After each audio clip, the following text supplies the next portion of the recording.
Good evening, folks. MikesMMAPicks here with a quick show, a little bit about a few things that we should consider for UFC 259 when we're analyzing the fights headed into this weekend. We've got 3 title fights.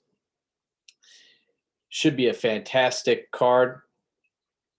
15 bouts up and down this card. You really want to pick your spots, but wanted to spend a few minutes talking a little bit about the tales of the tape. We have a number of fighters here who appear to have significant either height advantages or reach advantages or larger frames, etc. I have a hunch that folks are going to see a lot of the face-offs on Friday, and they're going to put too much stock into this. I remember seeing, I believe it was Henry Cejudo and Dominic Cruz last time out. Dominic Cruz had a significant height advantage and appeared to be towering over Henry Cejudo, and so what happened that time out. But there are a number of matchups here. We've got Megan Anderson taking on Amanda Nunes. That's another one. We have Israel Adesanya, who is coming up from middleweight to heavyweight. We have even the Alan Cruz medic fight. We have a fighter who has fought as high as middleweight, taking on a fighter who has spent time at featherweight. So there's some significant things that we're going to be watching, but be cautious to put stock into that because, as I've mentioned and tweeted earlier, statistics don't win fights, fighters win fights. And that's going to lead me into another topic of conversation here. That would be Dominic Cruz and his return to the octagon. Guy is a legend, has come back from multiple ACL repairs, and he has been he really transcended the game with his footwork, almost like a maestro out there, creating opportunities for himself, setting traps, luring opponents in, picking opponents apart. You watch his fight against Uriah Faber. It's a while ago since his last victory. I think it's been 2016, so it's been some time. And you watch the way Dominic Cruz utilized footwork in years past. He's almost like a puppeteer pulling the strings, creating opportunities. He loves to play head games, and he's really pulled back. I know he's on the prelims. I don't put any stock into where fighters are fighting on the card. They're still competing. But I haven't seen or heard Dominic Cruz and Casey Kenny getting after it. Really interested as this fight gets closer. When we watch the face-offs and we see these two enter the octagon, we know that Dominic Cruz has that great footwork. He's also getting up there in age, and we've seen his past 2 fights. He's had a tough time out there. Cody Garbrandt didn't fall for the traps. Kind of sat around and waited it out with Dom Cruz. So one tactic implemented by Cody Garbrandt, and then we saw another tactic implemented by Henry Cejudo, who decided to come out and chop Dominic Cruz down. Now, Dominic Cruz is a very smart, very intelligent fighter, tremendous fight IQ. This is a guy who out-wrestled Demetrius Johnson back in 2011 and sent Demetrius Johnson to another weight division. So you watch the Cejudo Cruz fight, and Cruz gets his legs chopped out from under him for about round and a half almost, and then you have Dominic Cruz, who starts getting busy and starts to look the part here in towards the midpoint of that second round, and then he started throwing hands, and we saw what happened with Cejudo caught him. But Casey Kenny coming in, he has his own challenges right now with his spat with Megan Anderson. Both of those fighters, if they spend 1 ounce of energy thinking about what happened in the lead up to this bout and get distracted, you do not want to get distracted against Dominic Cruz. He is an incredible fighter, but this may be Casey Kenny's time. Alatang, Nathaniel Wood, a few other fighters, they may not be the caliber of Dominic Cruz, but I think we're going to see Casey Kenny come out here and look to make a statement. The problem is, though, we've got Dominic Cruz, who does have that wrestling in his back pocket, and we know the cardio is going to be there, and he's had ample time to prepare for this bout. So I'm really, really looking forward to that fight. Also, we'll be looking forward to the fight at the, well, you look at the 3 belts right over here. These fighters, we've got Adasanya taking on Jan Blakovich, who came out and really did a number on Dominic Reyes. Very impressive in that performance. He is taking on Adesanya, who's coming up from 185, but you have to wonder, he's competed in kickboxing at a weight close to light heavyweight. He's going to have the speed advantage. He's going to be able to move much better than Jan. Only challenges he's going to have are if this fight hits the mat, and also potentially dealing with the Polish power. So that should be hell of a bout. Then we have Peter Yan taking on Aljo. Really looking forward to this bout. Aljamain Sterling, we've banked on him in the past as he's made this tremendous climb up the mountain.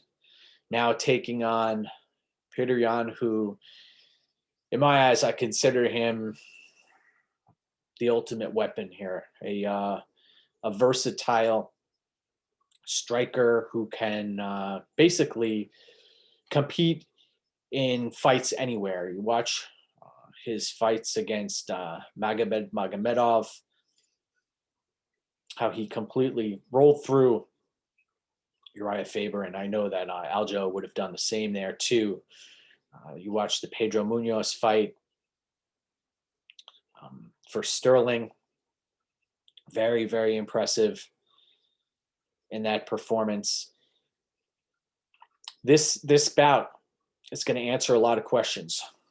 I have no doubt that Ray Longo and Matt Serra and the crew are going to send Aljamain Sterling into battle with a great game plan. It's a matter of Aljo coming out and executing that game plan. He uses his length very well, fights well at range, and he's going to have a few inch reach advantage here. But the thing that Peter Yan brings to the table, he's able to switch stances, able to get in, get out. He's dangerous as the fight moves on into the latter rounds.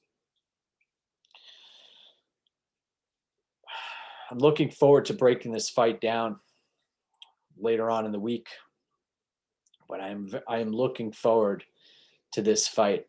That's an understatement. I cannot wait. And then you have Megan Anderson taking on Amanda Nunes. Amanda Nunes, who is considered the GOAT by many. We have Megan Anderson, who has really, she earned this opportunity, and I question why she's in this fight, but then I look at the depth of the division, and there aren't many other opponents. We've seen Felicia Spencer, Holly Holm. They both cut through Megan Anderson on the ground like a warm knife through butter. And I wonder, I know James Krause has done a lot of work, and he formulates great game plans for his students. He has another fighter on this card, Tim Elliott, who will be competing. So I wonder how long that fight's going to last, and also with Amanda Nunes, if she takes this to the mat, how easy it's going to be for her to lock up a submission, because Megan Anderson she's a skyscraper, and once that building falls down, hard to work her way back up to the feet. Another thing to consider for UFC 259. There's a matchup. We have another city kickboxing fighter. We've got a few of them. Kai Kara France taking on Rogerio Bontorin. That's a fascinating matchup where we have a fighter who is elusive in Kai Kara France, a fighter who looks to win on volume, use movement, and he hasn't necessarily finished opponents via strikes in the UFC, but he tries. And he's taking on a Brazilian Jiu-Jitsu black belt who is coming off of an ankle injury, I believe July of 2020. He had his ankle repaired. He's going to look to close distance. And we've seen Kai Kara France put in some tough spots on the ground. So I'm wondering if Kai Kara France is going to be able to stay elusive, if Bontorin is going to be able to close that distance and get ready to do what he has to do to win this fight and put Kai Kara France on his backside. The Bibulatov fight, he was able to land some strikes in that bout.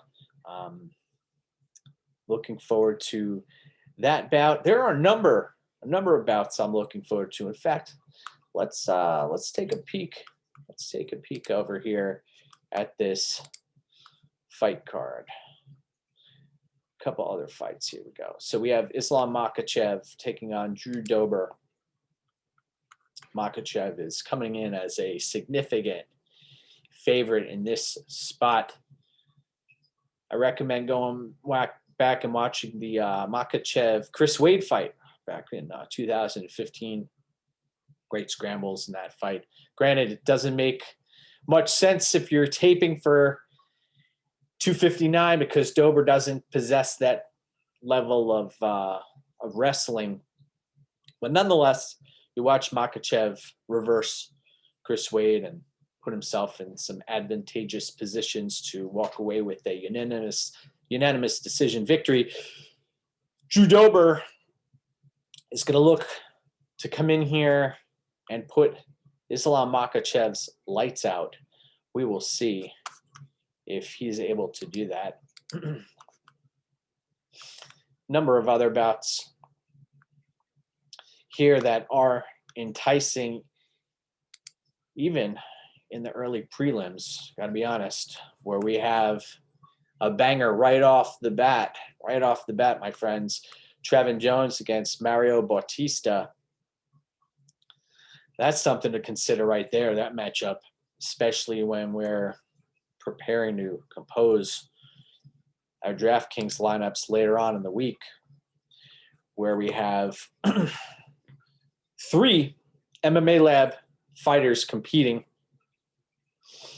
in this UFC 259 card. We've got Trevin Jones taking on Mario Bautista. Mario Bautista is that fighter I was telling you about. He originally opened at, I believe, minus 130 or so. And he is going to try to put some work on Trevin Jones. But Trevin Jones is a black belt down there in the jiu-jitsu world. Fascinating matchup over there. Then another matchup that should put some fannies in the seats if this wasn't the COVID era. Sean Brady against Jake Matthews. There's one other fight that actually there's a couple of other fights I want to discuss briefly. We've got Joseph Benavidez taking on Oskarov. I've been relatively high on Oskarov. He is taking on a Joseph Benavidez who is a opportunistic scrambler, high-level wrestler. Oskarov is a phenomenal wrestler in his own right, though the defensive wrestling has been a bit of a challenge for him. You watch his fight against Tim Elliott, he was taken down multiple times. Also against Brandon Moreno, he seemed to struggle in that bout. Despite winning the Elliott fight, he met some serious resistance against Elliott. Elliott with that bonehead move in the third round, just walking straight towards Oskarov and eating punches down the middle. Incredible, questionable fight IQ in that bout. And the Pantoja fight for Oskarov. Put in some tough spots there and was able to eke out a decision victory against one of the premier flyweights in the UFC. So question is, what does Benavidez have left here? He seems to be the consummate professional, someone who is going to come out and fight hard for your money. The problem is, though, is can he take a shot now? And although Oskarov doesn't pack the heaviest punch, he may have enough to eliminate Joseph Benavidez. And then another fight that is very fascinating here is this Kyler Phillips Song Yadong fight, where we have an MMA Lab fighter in Kyler Phillips taking on a Team Alpha male, Song Yadong, who is going to look to stop Kyler Phillips in his tracks. Kyler Phillips pushes a hellacious pace. Very interested in that one. So a lot to unpack here. Looking forward to digging deeper in this card as we get closer to Saturday fight morning. Fantastic UFC card. In fact, probably best UFC card of the year. Really looking forward to getting back at it on Saturday morning. So want to thank everybody for tuning in and chatting. Few things to consider for UFC 259. Take a look at the matchups. Take a look at the tail of the tape, but don't put too much stock into it, because fighters win fights. Statistics don't. And when you're watching the film, you got to give yourself a reason, a legitimate reason to pick fighters to win. And there are a number of fighters here who I believe could potentially be overlooked after weigh-ins on Friday. Looking forward to face-offs, looking forward to the card, and looking forward to seeing you on fight morning. Have a fantastic evening, and we'll catch up with you later in the week. Looking forward to digging into these cards midweek, highlighting a few matchups, and chatting a little bit about it. Take it easy, my friends. See you soon.